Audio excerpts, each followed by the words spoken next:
ओम ओम नमो भगवते गणेशाय नमो भगवते श्री गुरुवे नमः।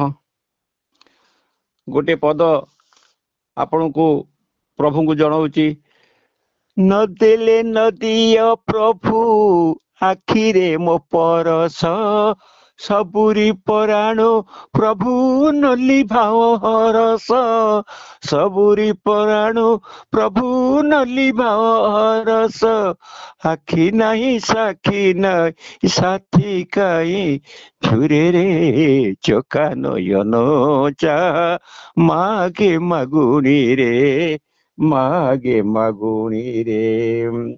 ए कथार उत्तर होची ये बहुत प्राचीन गीत माने ये हूँ प्रभु गोटे भक्त तार अवतार वर्णना रे गीत गाउची प्रभु को विश्वास क्षेत्र रे बुझले आज्ञा आज्ञा अर्थ हूँ जे ऊर्ध्व को समतल को आवरण करे बा ओल्लै आसे से अरूप निर्गुण अनाम निष्क्रिय शक्ति चेतना आलोक रूपी परम ब्रह्म अटंती।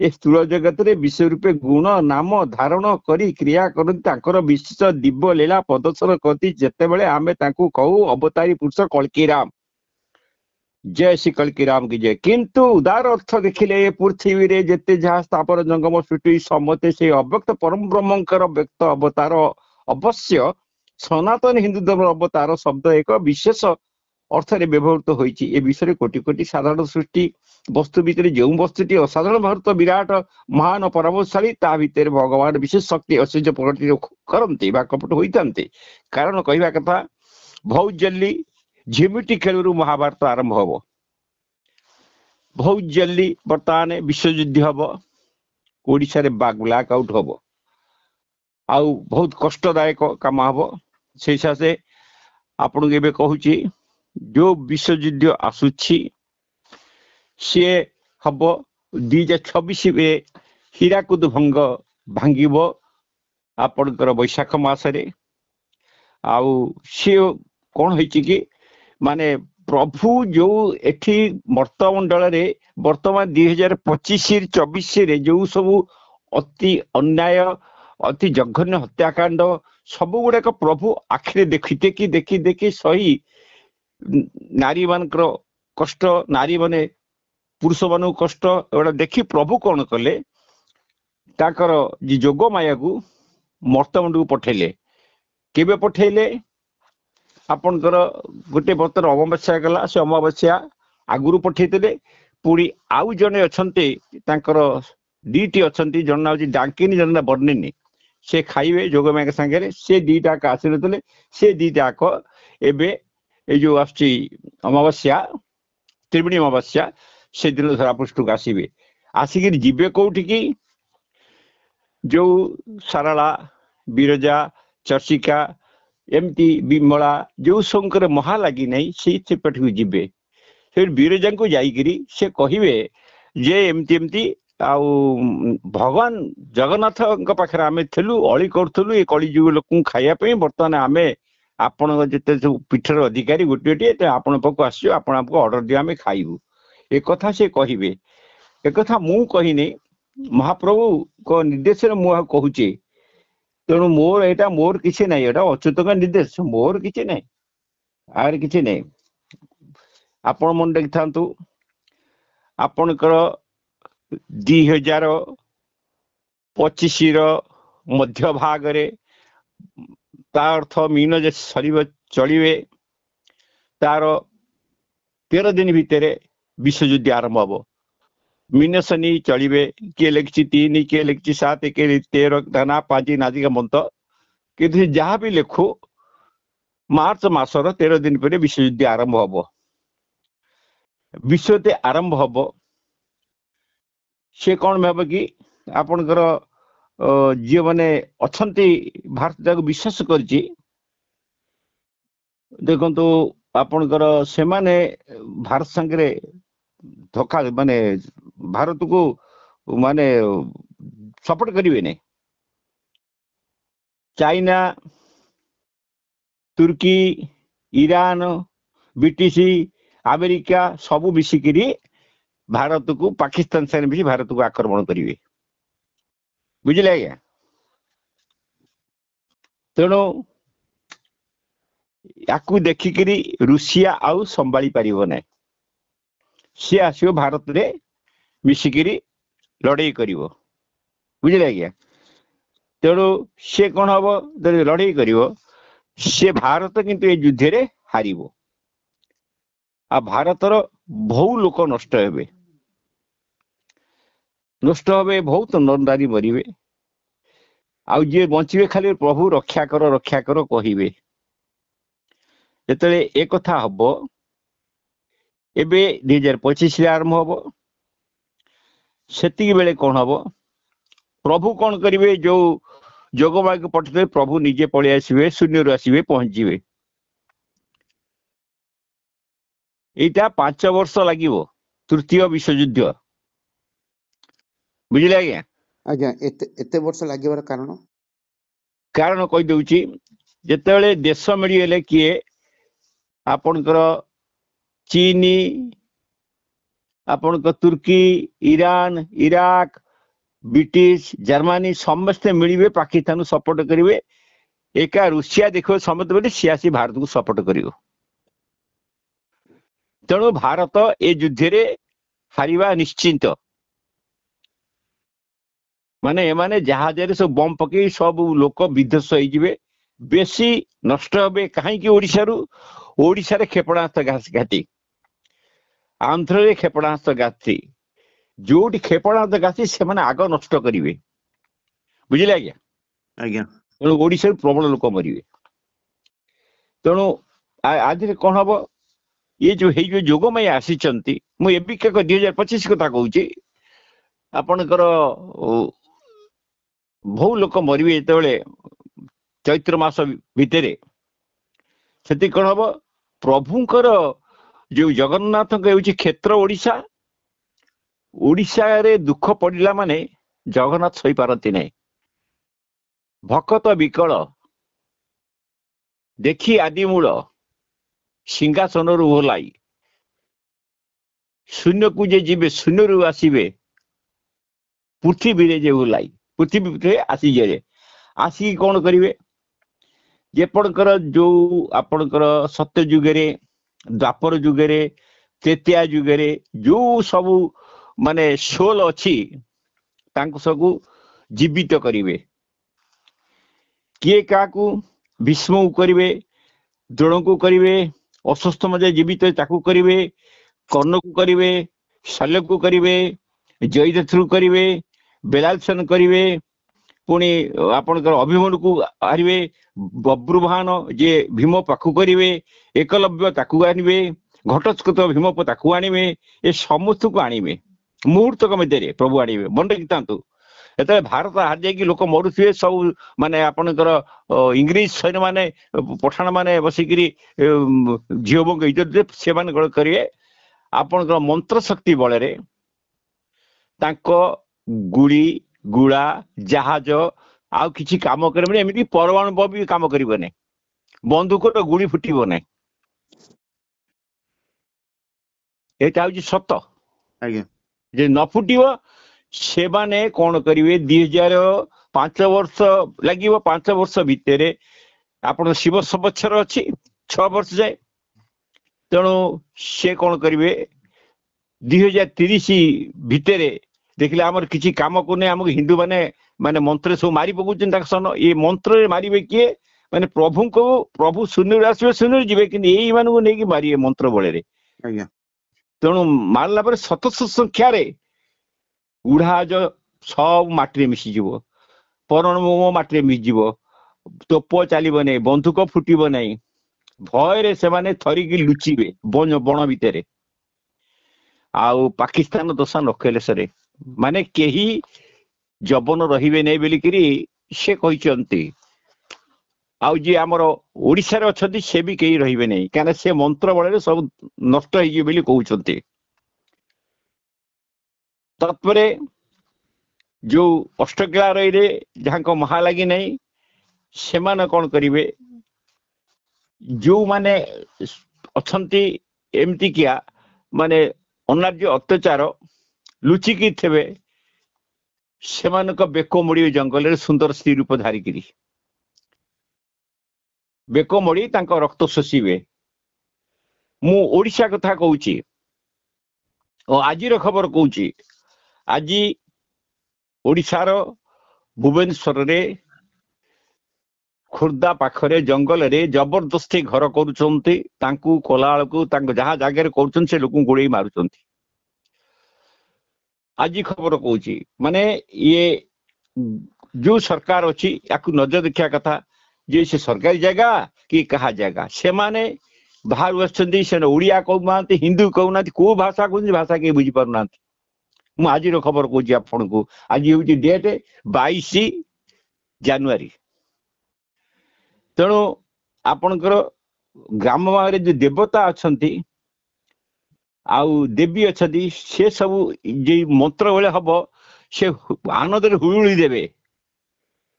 ଗ୍ରାମେ ଗ୍ରାମେ ଗ୍ରାମ ଦେବତୀ ହୁଳ ହୁଳି ଦେବେ, ଯୋଗିନୀ ଗଣ ସାଙ୍ଗ ସାଙ୍ଗରେ ଥାଇ ତାଳି ମାରିବେ, ଗୃହେ ଗୃହେ ଲକ୍ଷ୍ମୀ ସାରିଜ ସେଇ ଶ୍ରୀକୃଷ୍ଣ ଅଙ୍ଗ, ରାଧା ଯେ ଆସିବେ ଧରାକୁ ସେ ସର୍ବଦା ସଙ୍ଗ, ଗୀତା ଭାଗବତ ପଢ଼ାଇ ଆଧ୍ୟାତ୍ମିକ ଗଢ଼ିବେ, ସନ୍ଧ୍ୟା ତର୍ପ ଦର୍ପଣ ଯେ ଲୋକ ଶିକ୍ଷା ସେ ଦେବେ, ରାମ ତାରକର ମନ୍ତ୍ରରେ ବ୍ରହ୍ମ ଏକାକ୍ଷର ଯେ, ଜପମାଳା ଧରି ଜପରେ ବୀର ବଞ୍ଚିବୁ ତୁ ଯେ।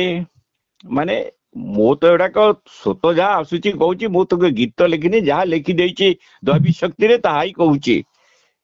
ତେଣୁ କହିବାର ଉଦ୍ଦେଶ୍ୟ ହଉଛି ଜଣେ ମାତା ଚାହିଁଲେ ସୁଜାତା ମାତା ଯିଏ ଆପଣ ଓଡ଼ିଶା ବିଷୟରେ କୁହନ୍ତୁ। ଓଡ଼ିଶାର ଅବସ୍ଥା ଅତି ସାଂଘାତିକ, ଅତି ଗୁରୁତ୍ୱପୂର୍ଣ୍ଣ। ତେଣୁ ମୁଁ କହୁନଥିଲି ଆପଣଙ୍କର ଯୋଉ ଦିବ୍ୟବାଣୀ ଯେ ଆମକୁ ଆପଣ କମେଣ୍ଟ ଦିଅନ୍ତୁ। ଆପଣ କମେଣ୍ଟ ଶୁଣି ଓଡ଼ିଶା ବିଷୟରେ ଆପଣଙ୍କୁ ଆଗତରା ନିର୍ଦ୍ଦେଶ ଦିଆଗଲା। ଆଉ ଇଏ ବି ନିର୍ଦ୍ଦେଶ ଦିଆଯାଇଛି ଗୋଟିଏ ମହାବାତ୍ୟା ଆସୁଛି। ଇଏ ହଉଛି ଦୈବୀ ଶକ୍ତି ଝଲକର ଏକ ସତ୍ୟ ସତ୍ୟ ସତ୍ୟବାଣୀ। ତେଣୁ ଆଉ ଗୋଟିଏ ଦୈବୀ ଶକ୍ତିର ଝଲକ, ଯୋଉମାନେ ଗୁପ୍ତ ଧନ ରଖିଛନ୍ତି ବ୍ୟାଙ୍କରେ ରଖି ନାହାନ୍ତି, କିଏ ତକିଆ ତଳେ ରଖିଛି, କିଏ ସିମେଣ୍ଟରେ ଘର କରି ତା ଦସ୍ତା ପୁରି ତା ଟଙ୍କା ରଖିଛି, ସେକୁ ସବୁ ଲୁଟ୍ ହେଇଯିବ।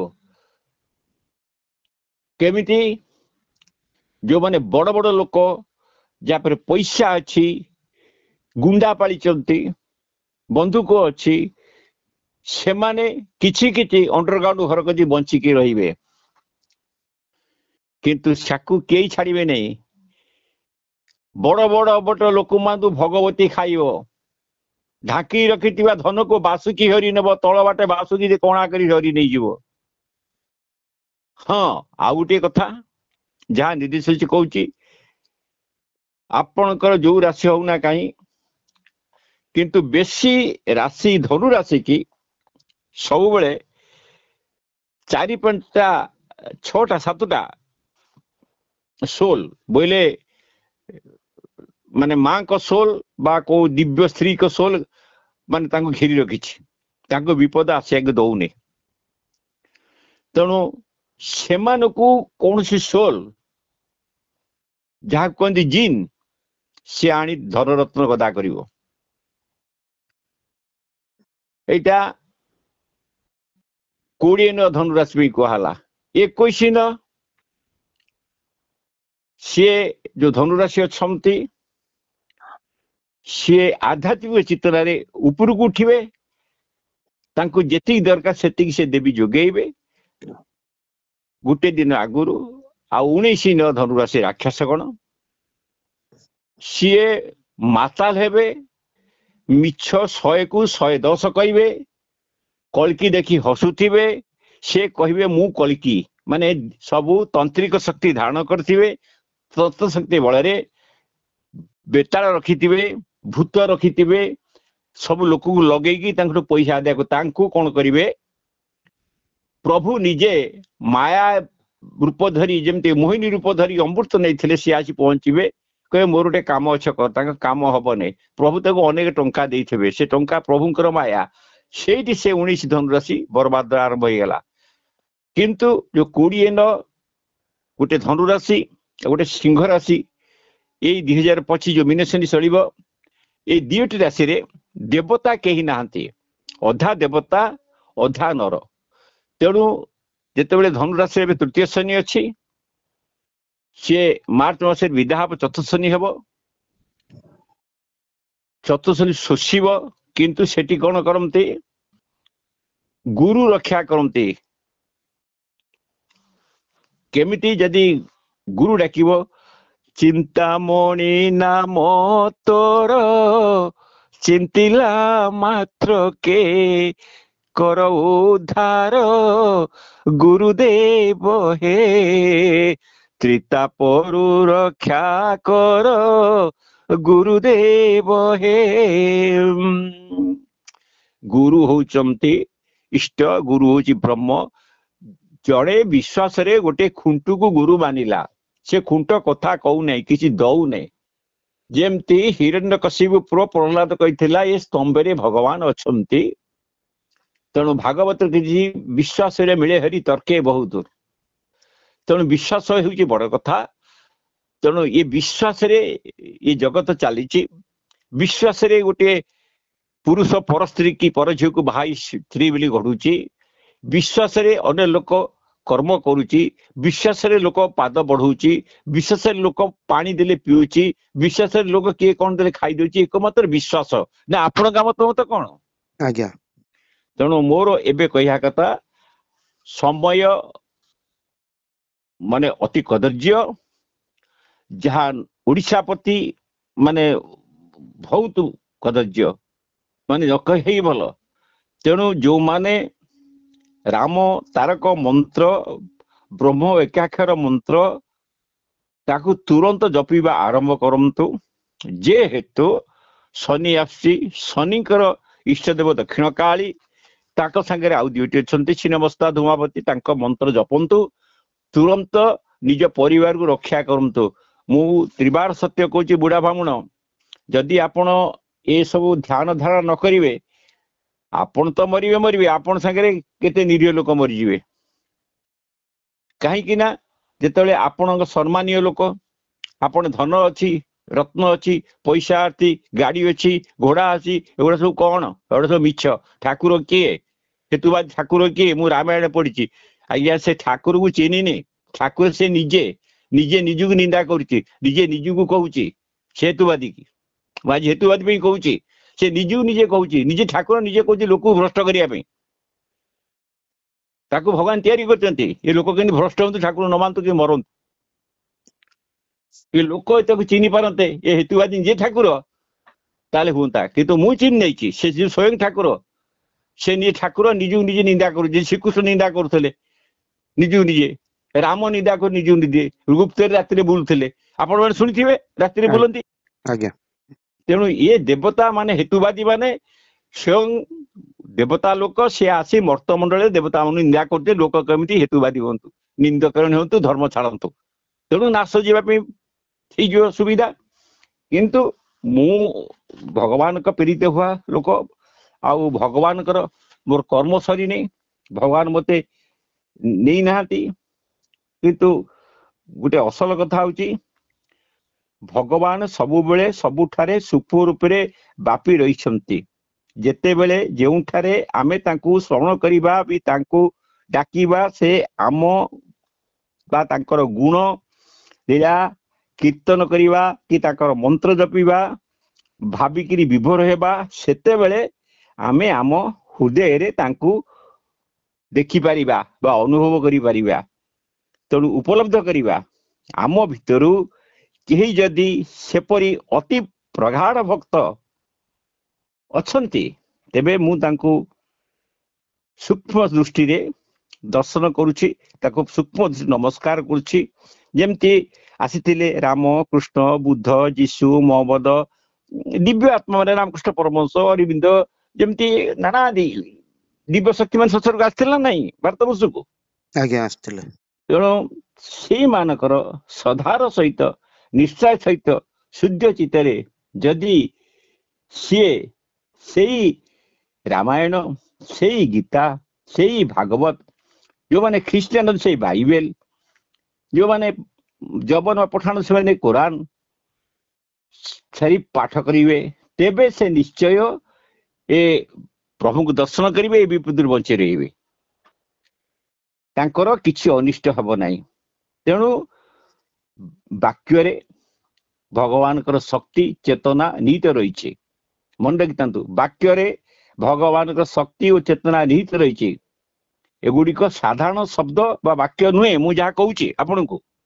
ଆଜ୍ଞା ତେଣୁ ୟାକୁ ଆପଣ ନିଜେ ନିଜକୁ ଆଉ ମୁଖ ନିଷ୍କୃତ ମୋ ବାଣୀକୁ